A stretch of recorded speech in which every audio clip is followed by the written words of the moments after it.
Okay, so 2 reviews on one play. Habs fans, I'm going to be honest here. Doesn't really matter how the rest of this video goes. I don't think you're going to be very happy. And I understand why.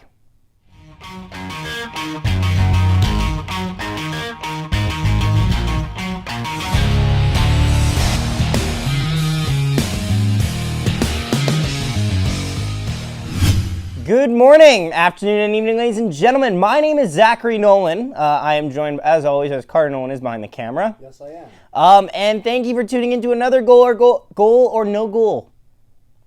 Also known as, featuring the Montreal Canadiens, because they're, in every second one of these. They're in the last one, they're in this one, they were in the first one.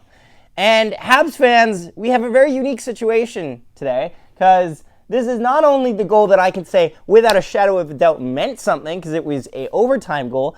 At the same time, we have 2 reviews in the same play. So let's just put some context in here.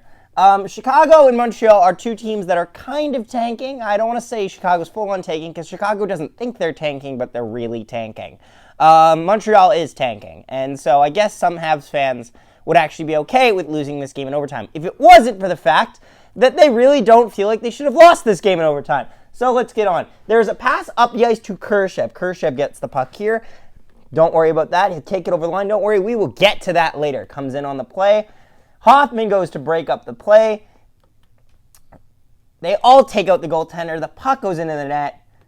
And then after said play, they actually have to go and review this because to wonder, did the puck go in the net? Now, this is a phenomenon that I have just honestly only now recently began to see. Let's just wind the clocks back at least 6 months ago. There would be no review here, okay? So if you want to get upset right now, there's Habs fans, be upset for NHL inconsistency because this wouldn't even be reviewed 6 months ago. They would say, okay, yeah, we'll put the face off right there. Penalty to Montreal maybe for tripping, and then they'd play on. Now, mostly thanks to Tim Stützle, because he knocked the net off in his goal, we are now having to review this play. So let's review this. So Kurashev is the Blackhawk going in on net, and it's very key here that this is the first review we'll do. We'll cover the offside after. Trust me. Don't worry. We will get to that. But first, let's cover to the awarded goal portion of the goal. The awarded goal portion is here. So this is a pretty damning evidence here. Hoffman reaches into stick check Kurashev. However, he misses the stick and goes straight for his skate blade. So now there's a problem here because Kurashev has lost a significant amount of momentum. And as you can see with this, from this angle, his stick is going under his skate blade to elevate it so that he literally is skating on one leg. Kurashev still begins to spin out. Hoffman tries to take the puck almost to clear it and instead clears out his own goaltender with Kurashev sliding in behind. And the puck would then slide into the net, and the puck is in at this point, and the net is off its pegs. However, it's only recently off its pegs. So this is important to note. The main form of... This is something that annoys me. If there's anything I will complain the most on this play, is there's no standard, okay? The NHL needs to make it established, or I guess they are trying to establish it by defending these calls, but they need to make it established that how do we act when the net gets knocked off its pegs? Do we give hindsight to the goaltender being unable to play his position because the net was knocked off his pegs?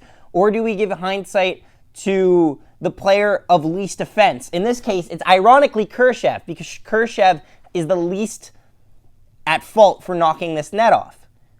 Now, that's all I would like to ask, okay? Because goaltenders will always get upset about these plays, because as a goaltender myself, I would be furious if the net got knocked off on an overtime winner in any shape or form. And I think I can totally understand any justification the Habs fans have.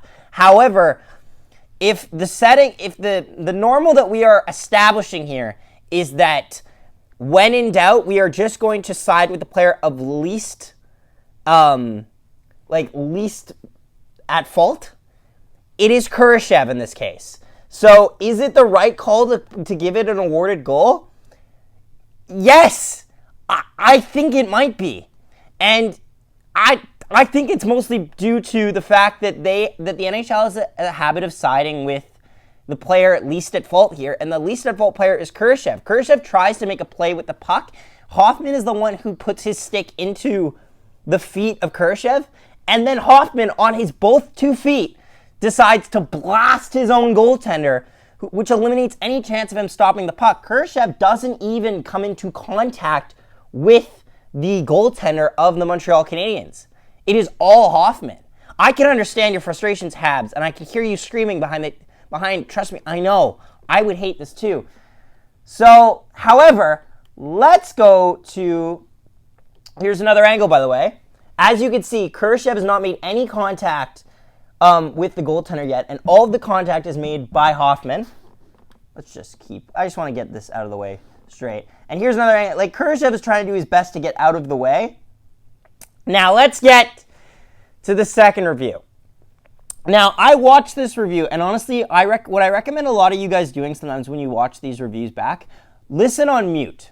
And no, this isn't like a diss at the commentators. It's just that commentators, by nature, have a certain slant. Like, for example, like Jack Edwards is paid to call Bruins games. He's not paid to call Caps games. So, usually if you're watching on Sportsnet, you're probably getting the Canadian teams feed, or if it's 2 Canadian teams, you're probably getting the Leafs feed. It's one of the two. Whatever fan base usually has a more established fan base, usually that's what you're getting. So in this case, I'm 85% sure this is the Habs. I could be wrong, but it felt like Habs won. So I listened to this on mute. I didn't even listen with the announcements. And they made a really bad mistake in reviewing this offside. So this offside is actually really clear cut, but the review is very misleading.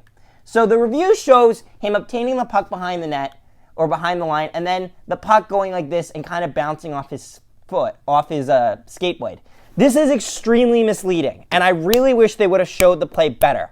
What happens is there's a pass to Kurashev. Kurashev gets it behind the blue line. Now, you are allowed to have the puck carrier go in with the puck. The puck carrier is allowed to enter the zone with his skates first if he has possession of the puck. Now, the replay makes it look like, when they reviewed this, they just showed the 2 freeze frames to when he has it, when it goes over. Are you sure about that? Just because I know in other leagues that rule is not like that. It is. I'm positive off the top of my head. Just want to make sure, just because I remember playing minor hockey, that was not the rule. It is the rule now. It is it now? Okay. If it isn't, then it is now. Because I've called that 100 times when I've lined. Gotcha. It is possession. Sometimes, though, actually, they will argue possession, and they will argue that guys didn't have possession, which you might get confused with. Because I had a D partner go offside on himself. Right. No, you're still available. It is still possible to put yourself offside. However, if you have a possession of the puck, proper possession, where it is determined that you are in sole possession of that puck and it is not loose, so it is yours. There's a difference between skating it in as opposed to receiving a pass there. Right. Makes sense. But he receives the pass with his stick behind the blue line. So if anyone's wondering, for context, the puck has not entered the zone yet. He has entered the zone. However, when he takes the puck into the zone, he makes a move. He doesn't just bobble the puck. He makes a move like this and goes around the defender. They don't show that here. And honestly, I wish we didn't cut it out either. But I would have used an angle where they show this, but they didn't actually show it. They cut it right here. This is as far as the thing goes. We just go between this and this. That doesn't tell us anything. What he actually does is Kurashev gets it and pulls the puck forward, which is still maintaining possession because you can stick handle like this and have possession of the puck. It just matters as long as possession is made, you are allowed to do it. It's different if you're putting someone else offside. If anyone wants any perspective, play NHL 22. Go right now. Go turn it on. Go over the line, just you, and go like this. You will not be offside. So what I'm trying to say is this is not offside. This is not even as close to offside as I think some people give it credit. I think, honestly, most people are victims of a really bad editing job by the review booth, honestly. So, again, incredibly, after both reviews, this is still a goal. I know, Habs fans. I know. This play. But it counts, and it's the right call. or at least by the league standards, is the right call. I hope you guys understand. I don't enjoy going against the grain with a lot of people, with the majority here, but sometimes it has to be said that if the NHL is making an established opinion here, then I kind of have to back it up. Would I personally like there to be a better ruling for goalies getting knocked out of their net or getting the net knocked off? Yeah, I would like it to just be a dead play with the penalty, but that's not the world we live in, apparently. I think what is fair is to not be mad about the result, but to be upset about, like, why there should be rules to prevent this crap from happening. Yeah. And having to go to the review booth over this garbage when it should just be clear cut, all right, penalty to him, face off in the corner, keep playing. Right. So anyway, guys, I hope you enjoyed this, or at the very least, I hope you guys understand what I was trying to get and explain here, guys. And honestly, thank you so much for watching. Don't forget to subscribe. We're really close to 700 subscribers with you. We'd really appreciate that. Leave a like on the video. Comment down below your thoughts on this goal, honestly. And what is your opinion on the rules that the NHL has set? Would you like to change any of those rules? Let us know in the comments down below. We will answer. And yeah, we'll see you next time. Thanks for watching.